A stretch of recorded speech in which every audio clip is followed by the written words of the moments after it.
Perspective on how Congress is weighing the unfolding situation in the Middle East. We're joined now by Republican Senator Katie Britt of Alabama. Senator Britt, welcome to the program. Thank you, Jeff. I appreciate you all having me.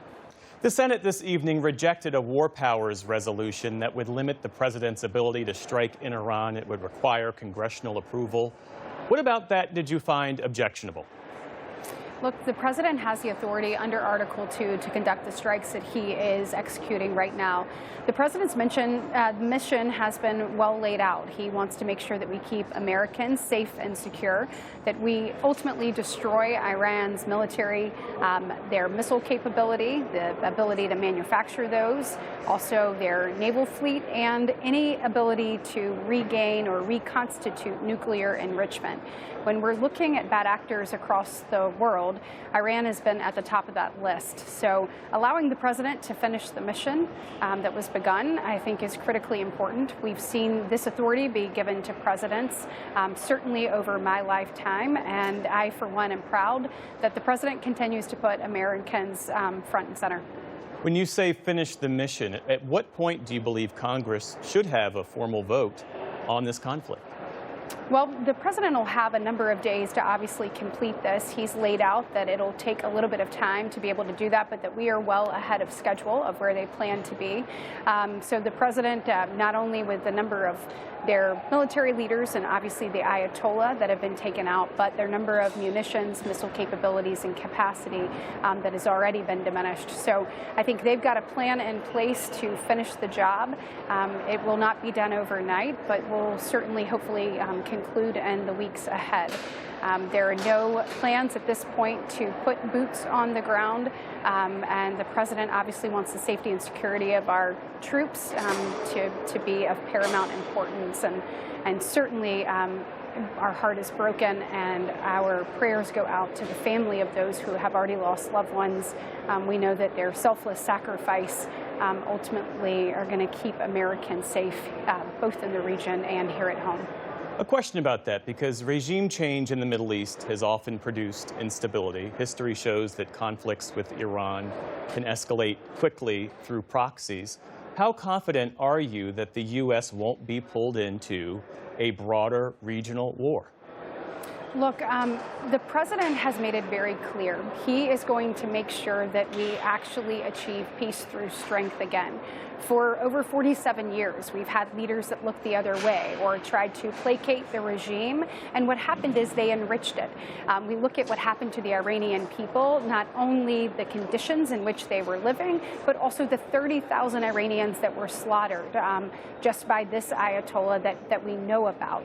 It is clear that now is the time to act. The president knew, given what happened in the previous administration, the lax sanctions, when you even go back before that with President Obama and the JCPOA, that this regime utilized that funding to build up their military capabilities that ultimately put people there in the region and our military bases and obviously our allies, but even has the ability to put people here at home at risk. And so I feel confident that the president will continue to make decisive decisions, that he is committed to making sure that we finish the job and do it thoroughly and as quickly as possible. So I know that one other thing that is important is that when he says he's going to do something, Jeff, he follows through with it. He gave Iran an opportunity to come to the table, to make the right decisions, to move it forward. But gone are the days that we're going to look the other way at the expense of American citizens. We've seen that with securing our border. We have seen that with making sure that we actually halt fentanyl and halt that movement throughout our country. And the president means it when it comes to the largest state sponsor of terrorism, which is Iran. The actual head of the snake, the Ayatollah, is now gone. We need to make sure that their proxies do not have the funding or the resources or the equipment to be able to hurt Americans in the region or here at home. Given, though, that the Constitution gives Congress the authority to declare war, if Congress doesn't debate or take a vote on this conflict in particular, how are you and your colleagues fulfilling your roles as representatives of the public on a decision as consequential as war, especially when 6 in 10 Americans, according to a new CNN poll, say they disapprove of the strikes in Iran? My question would be then, how did President Obama do it? And how did President Biden do it? When you are creating strikes from the air and you're taking out other people's capabilities, we've seen parties, and I actually have seen clips of Nancy Pelosi telling us that it is absolutely well within Barack Obama's constitutional authority to be able to carry out those strikes and carry them out for a number of days. So at this point in time, we have airstrikes that are targeted at various targets throughout Iran. We have a mission that's been set in front of the American people, and I have full confidence in President Trump and Secretary Rubio, Secretary Hegseth to finish that mission. Now, if there is a different change of events that occurs, I feel confident in our ability here in the Senate to have those kinds of conversations that need to be had, and I think that we're certainly all up to that task. Meantime, the Department of Homeland Security, as you well know, remains partially unfunded amid negotiations over immigration enforcement policies. You've said that you have re-engaged in negotiations with Democrats. What concrete progress has been made toward ending this partial shutdown? Yeah, and I would say, look, when it comes to the Department of Homeland Security, it is not just a partial shutdown. It is a complete shutdown with regards to us not doing our job.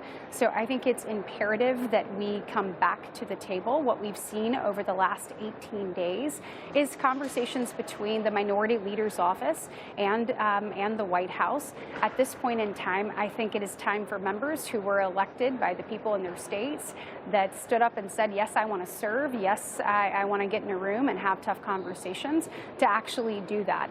I think there's absolutely a pathway forward here, but there's not ever going to be one if we're not having conversations. So I've re-engaged with conversations with my Democratic colleagues. Other Republicans have been doing the same thing. But I think at this point in time, where you have a heightened threat environment here in our interior, it is of the utmost importance that the people whose job and mission it is to keep Americans safe here at home are not worrying about financial insecurity, but rather are receiving a paycheck, that the mission is fully funded, and that we put the safety and security of Americans before politics. And that's certainly what I'm trying to do. Republican Senator Katie Britt, thanks for joining us this evening. Thanks so much, Jeff. I appreciate it.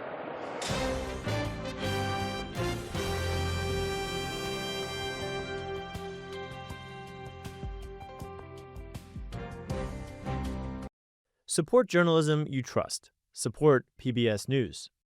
Donate now, or even better, start a monthly contribution today.